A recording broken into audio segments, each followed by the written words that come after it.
Hello mga B.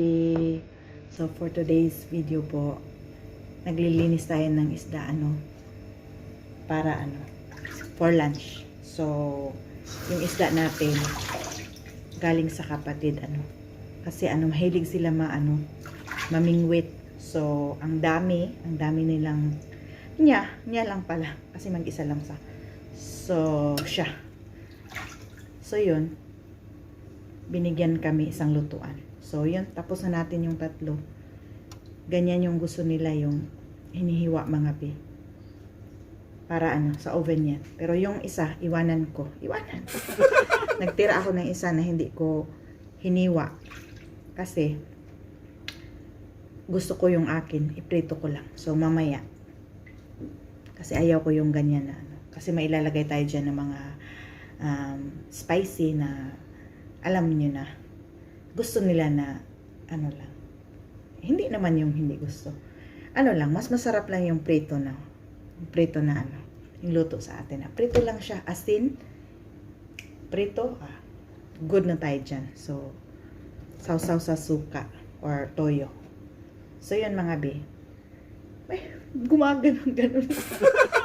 So, yun mga be, na-miss ko kayo, welcome to Mira Vlog again. So, sa mga hindi pa po nakapag-subscribe, please subscribe na po. And please like the video. Okay? So, yan. So, itong akin. Hindi ko siya hiwain, no? Sabihin ko sa nanay. Sa amo na babae natin. Prito ko lang yung akin.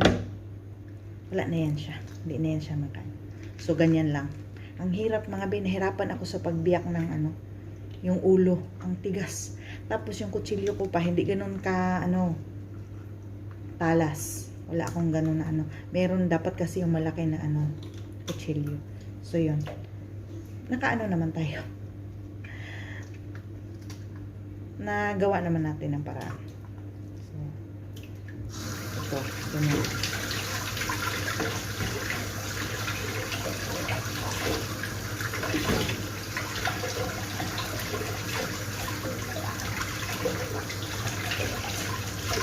Yan, tapos anuhan natin, hiwa natin, lagyan natin ng hiwa para pag lagay natin ng asin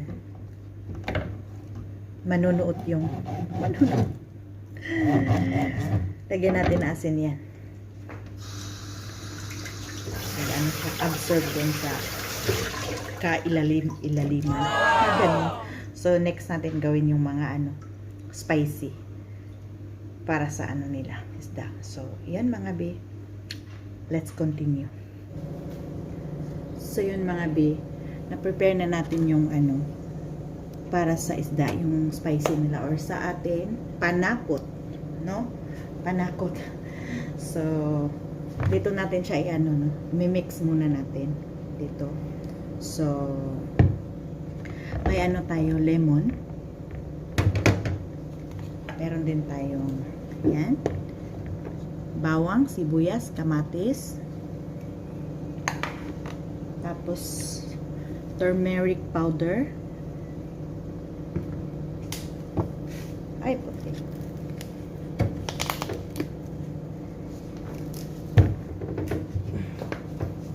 salt mga B,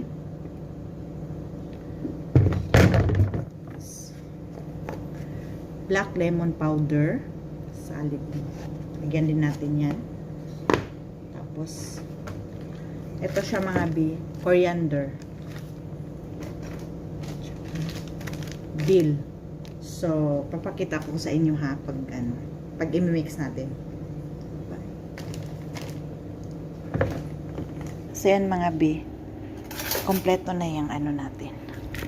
I-mix lang natin. Yan siya.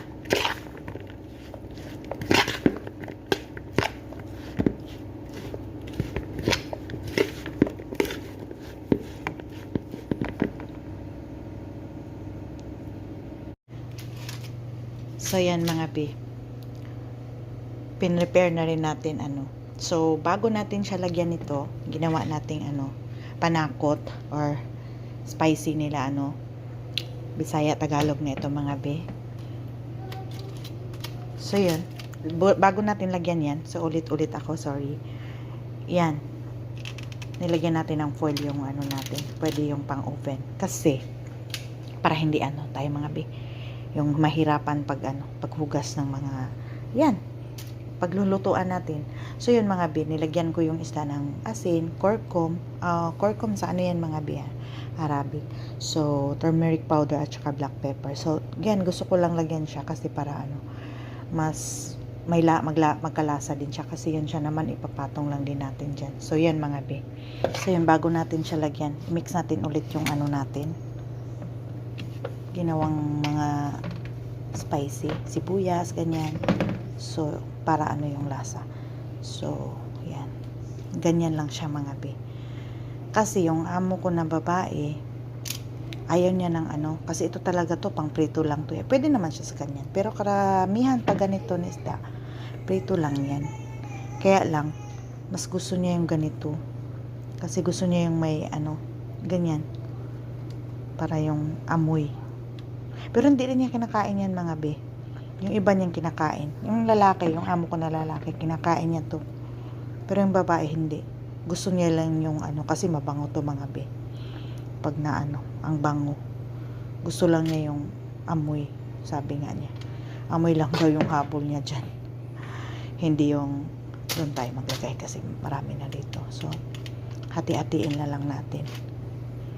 Yung natin. So, yun mga be. Continue lang natin to. Ganyan. Continue. Pasensyahan nyo na ako mga be. Wala akong gaanong upload kasi sabi ko naman sa inyo ulit-ulit na yung mga natin ganap. May disturbo mga be yung alaga ko, nagpapalagay ng ng iPad niya ay password kasi yung maliit hindi pa niya alam, kabisado, hindi pa niya alam yung mga numbers. So yan mga be, ganyan lang. Spread lang siyang ganyan. So, yung mga nag-order nung anong araw lang yan, nag-order sila Isang piraso ba naman? Sila lang yung kumain. Sa bagay, may pagkain naman kami. Wala namang problema. Pero, para sa kanila yun, bitin. Ito naman, 4 na piraso, sabi ko. Lutuin ko na lahat, yung isa akin. Prito lang yung akin mga be Kasi nga, yun, mas gusto ko yun. Sa kanila yung ito. So, ngayon mga be, parang 11 na yata. 11 o'clock. So, maaga pa. Basta ito mga be, ready na siya Mamaya mga bago dumating yung amo natin na lalaki. Isalang na natin sa oven para pagdating niya tama-tama lang kasi pag din tuyo masobrahan sa or dumating siya malamig na, hindi niya masarap mga be. Mas masarap siya pag bagong luto. So yan,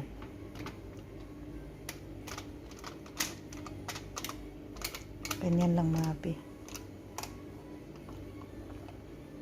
Yung isda pala mga be, diba, sinabi ko dun sa kapatid na amo ko na babae. Kasi mahilig yan sila mangisda. Mana siya sa niya. Sa papa niya.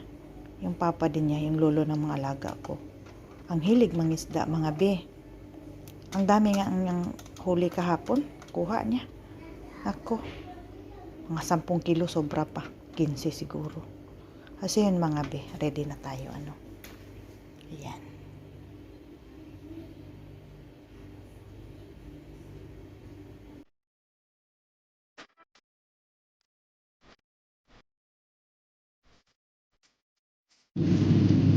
Tingnan natin kung okay na ba yung tama na yung pagkaluto. Okay. Konti pa mga be. Kulang pa yan. Sabaw siya. Kasi yung yan, yung lemon. So, balik natin mga be. Itong isa okay na siya mga babe. Buksan na natin siya tapos ibalik natin. Medyo anuhin lang natin siya yung magpa-brown siya dito.